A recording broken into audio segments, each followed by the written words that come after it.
এতিয়া আমি এৰিনাৰ মুখেৰে শুনিম। পৰম শ্ৰদ্ধা মোৰ গুৰু পিতা, আগতে ছাৰ আছিলে, এতিয়া গুৰু পিতা হ'ল, এতিয়া বাইদেউ আছিলে, মাতৃ হ'ল। প্ৰথম ৱৰ্কশ্বপত আহোঁতে মই কৈয়ে গৈছিলোঁ, আজিও কম, এইখন হৈছে চেণ্টাৰ নহয়, এইখন হৈছে আমাৰ কাৰণে এটা স্বৰ্গ। গতিকে আমি স্বৰ্গত আহি ফুৰিব আকৌ আহিম। ইয়াৰ পৰা আকৌ আমি কি হয় শক্তি লৈ আহিছিলোঁ, এই শক্তি পাইছোঁ, এই শক্তি আমি লৈ যাম পৃথিৱীত। আমি আমাৰ যিসকল ৰোগী আছে, দুখীয়াসকল আছে, তেওঁলোকক আমি সহায় কৰিম। গতিকে পৃথিৱীত যিমান বিশাল, তাতোতকৈ বিশাল জীৱন যিমানে বিশাল, তাতোতকৈ বিশাল হৈছে এতিয়া আমাৰ মৌচুমী বাইদেউ। মৌচুমী বাইদেউ হৈছে আমাৰ, আমি এটা সন্মুখত লগ পোৱা এগৰাকী মাদাৰ টেৰেছা।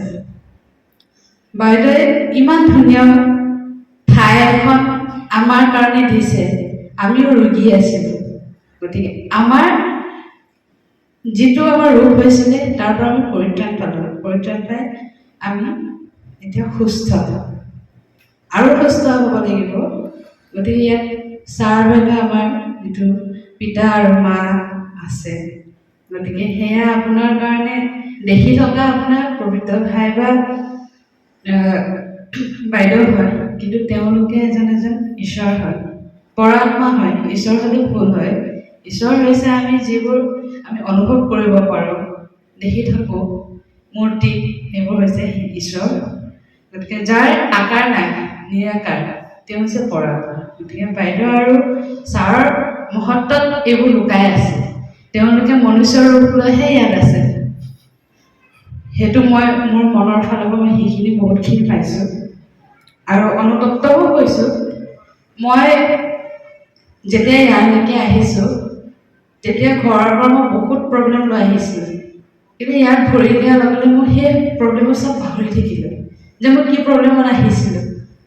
আজি ছাৰক কৈছোঁ লাষ্টত যে ছাৰ, মোৰ প্ৰব্লেম বহুত আহিছিলে, বিশাল প্ৰব্লেম লৈ আহিছিলোঁ, কিন্তু ইয়াত ভৰি দিয়াৰ লগে লগে মই পাহৰি থাকিলোঁ। আৰু ক'ব গ'লে ময়ো যি মই আশা কৰিছোঁ সেইটোও পাইছোঁ। গতিকে যোগৰ ক্ষেত্ৰত মই এতিয়া আগবাঢ়িব পাৰিছোঁ ৰেকী শক্তি পাই। গতিকে এই ৰেকীৰ শক্তি আৰু মই লাভ কৰিব বিচাৰোঁ। যোগ আৰু ৰেকীটো সংযোজন কৰি মই আৰু মোৰ ৰোগীয়া বাইদেউ ভণ্টিসকল, দাদা বাসকলক আৰু মই আৰোগ্য কৰিব পাৰোঁ। সেই আশীৰ্বাদ বিচাৰি আকৌ আহিছিলোঁ, এই শক্তি বিচাৰি আকৌ আহিছিলোঁ। ইয়াৰ আগত যিমানখিনি শিকিছিলোঁ, তাতকৈ এইবাৰ আমি বেছিকৈ শিকিছোঁ। ইয়াৰ নতুনত্ব এতিয়া আমি শিকিলোঁ যে পানীত চাৰ্জিং কৰি তাৰ সোৱাদটো আমি বেলেগ বেলেগ সোৱাদ যে ল'ব পাৰোঁ। আজি আমি মানিমুনি ৰসৰ সোৱাদ ল'লোঁ, ঠিক কেণ্ডেলত ট্ৰাটকটো মোৰ খুবেই ইচ্ছা আছিল। কেণ্ডেলত ট্ৰাটক নে তাৰ পৰা আৰু কিবা এটা পাৱাৰো পায়, সেইখিনি শিকিলোঁ। আৰু নিজকে ক্লিনজিং কৰাটো ভালকৈ শিকিলোঁ। মোৰ মূৰৰ বিষ হৈ আছিলে, বন্দনা বাইদেউক মনৰ পৰা অন্তৰৰ পৰা ধন্যবাদ জ্ঞাপন কৰিছোঁ। বন্দনা বাইদেউ যেতিয়া ক্লিনজিং কৰিছে, তেতিয়া সম্পূৰ্ণ মোৰ মূৰৰ পৰা যে কিবা ৰছী এডাল বান্ধি থোৱা ৰছীডাল খুলি গৈ আছে, সেই তেনেদৰে অনুভৱ হৈ গৈছিলে। যেতিয়া তেওঁ কমপ্লিটলি কৰিছে, মোৰ মূৰৰ বিষ একদম নোহোৱা হৈ গ'ল। সেইখিনি বহুত ভাল অনুভৱ কৰিছোঁ মই আজি। আৰু লগতে ছাৰ বাইদেউহঁতো লগ পাইতো মোৰ বেলেগ এটা পাৱাৰ আহে। সেইখিনি মই ক'ব বিচাৰোঁ। ক'বলৈ মানে যেতিয়া মই চকীখনত বহি থাকোঁ, মই সিটো কওঁ বুলি ভাবোঁ, কিন্তু ইয়াত অহাৰ লগে লগে মই সকলোখিনি পাহৰি যাওঁ। এইটো এটা মেজিক নেকি, তেনেকুৱাই হৈ গৈছে।